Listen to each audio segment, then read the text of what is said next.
हम इस दुनिया में आके ना जाने हमने कितने काम किए, कितनी दौलत कमाई, कितना नाम कमाया, धन दौलत कमाई, रिश्ते नाते कमाए, सब कुछ कमाया और हर वो काम किया जिसमें हमें फायदा हुआ है।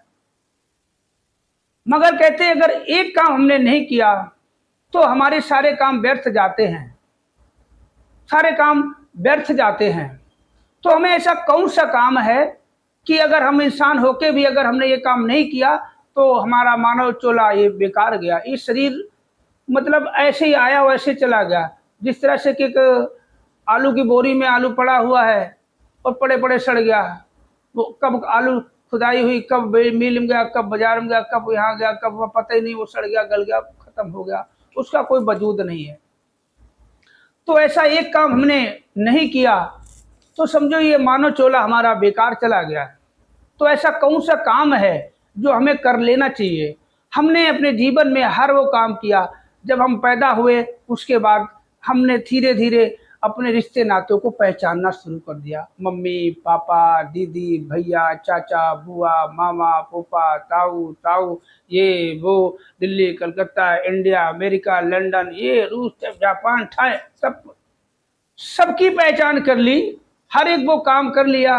मगर एक काम से हम पीछे रह गए तो सारे के सारे काम आपके धरे के धरे रह जाते हैं। जिस तरह से आपने देखा होगा कि बहुत सी गलतियां हमारी ऐसी होती कि माफ कर दी जाती हैं, कुछ गलतियां ऐसी होती जैसे आपने देखा होगा कि सरकारी कानून जो होता है, हम छोटा मोटा लड़ाई झगड़ा कर लेते हैं तो मार पिटाई छोटी मोटी हो गई, माफ कर दिया जाता। अगर हम किसी कत्ल कर देते हैं माफ नहीं, वो बिल्कुल माफी नहीं मिलती। तो ऐसे एक काम हमने जरूर कर लेना है। कौन सा काम कर लेना बताता हूँ। देखो सभी लोग, हर कोई काम करता है अपने स्वार्थ के लिए, हर कोई काम करता अपने लिए और अपनों के लिए, हम हर कोई काम करते। मगर जो हमारा अपना सच्चा साथी है, जो कहते हैं साथ था साथ है साथ रहेगा, तो ऐसा कौन सा साथी है? उसके लिए, उसके हुक्म के लिए छोटी सी कहानी सुनाता हूं।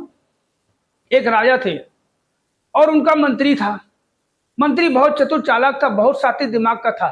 तो राजा ने बोला एक काम करो, ये लो बाजार से आप गाजर लेके आ जाओ। तो वो गाजर लेने बाजार जाता। जैसे घर से बाहर निकलता, बाजार से पहले रास्ते में उसके दिमाग में ना जाने कितने ख्याल आते हैं।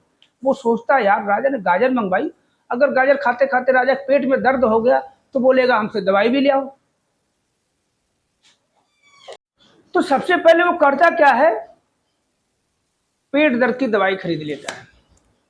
अब पेट दर्द की दवाई खरीद लेता, अब वो सोचता यार दवाई ले ली, दवाई से आराम नहीं पड़ा तो कुछ और इंतजाम करने पड़े, इंजेक्शन बोतल ये वो ताम झाम, वो भी खरीद लिया उसने। अब बोला यार खुदा ना खास्ता राजा मर जाता है कहीं तो अंतिम संस्कार का सामान भी मुझे लाना पड़ेगा, उतनी दूर आना पड़ेगा, इससे बढ़िया अंतिम संस्कार का सामान भी ले चलो। उसने वो भी खरीद लिया और जाके राजा के पास पहुंच गया वापस और बोला ये लो दर्द की दवाई, ये लो इंजेक्शन, ये लो बोतल, ये लो ये सारा काम, और ये लो अंतिम संस्कार का सामान। बोला ये सब किस लिए है?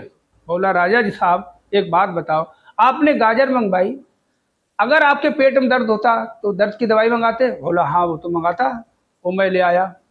और बोला कि इससे भी आराम नहीं पड़ता, इंजेक्शन लगवाने पड़ते, दुनिया भर का ताम जाम, बोतल लगाओ ये वो लगाने पड़। बोला हाँ वो भी हो सकता था भाई, अच्छी बात है, खुदा ना खास्ता आपको आराम नहीं पड़ता हो, आप मर जाते तो अंतिम संस्कार का सामान भी चाहिए होता। बोला वो तो चाहिए होता है, तो वो भी ले आया। बोला ठीक है। तो राजा बोले ये तो सब ठीक है, तुमने जो किया अच्छा किया भाई, दर्द होता दवाई भी ले आए, सब कुछ, मर जाता तो अंतिम संस्कार का सामान भी चाहिए होता, सबको चाहिए होता, वो भी लिया, बहुत अच्छा किया। मगर ये बताओ गाजर कहाँ है? बोला महाराज वो तो मैं लाए नहीं। बोला जिस काम के लिए तुम्हें भेजा था वो काम तुमने ना करके बाकी दुनियावी सारे काम कर लिए, सारे पदार्थों को प्राप्त किया है तुमने, मगर एक काम नहीं किया, वो काम है सत्संग। बिन सत्संग विवेक न होए, बिन गुरु ज्ञान न होए। अगर हमने पूजा पाठ किया, दान पुण्य करे, तीर्थ यात्रा करिए, सब कुछ करे, लंगर भंडारे कर दिए, लोगों की मतलब शादी ब्याह कराए, गरीबों का भला कर दिया, अगर हमने सत्संग नहीं किया तो हमने समझ लो ये जन्म जो है व्यर्थ गंवा दिया। अब वीडियो कैसा लगा कमेंट करके जरूर बताएं। आज के लिए इतना काफी।